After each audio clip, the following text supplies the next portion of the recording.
SSC শেষ, শুধু ঘুমার ঘোরাঘুরি করে সময় পার করে দিচ্ছ?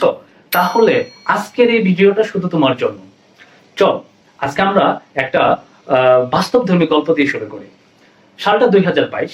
আমার এলাকার দুই ছোট ভাই, একজন এসএসসি তে এ প্লাস পেয়েছে আর একজন পেয়েছে বি গ্রেড।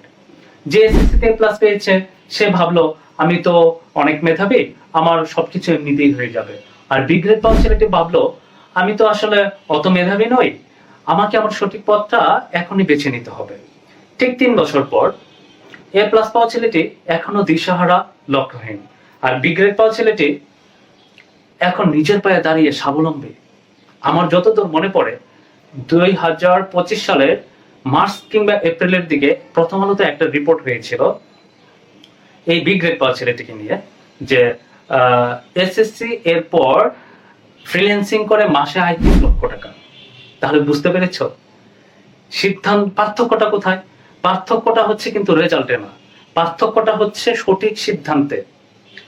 আমি আজকে এই ভিডিওতে তোমাকে সেই সঠিক সিদ্ধান্ত নিয়েই বলবো, যেটা তোমার পুরো জীবন বদলে দিতে পারে।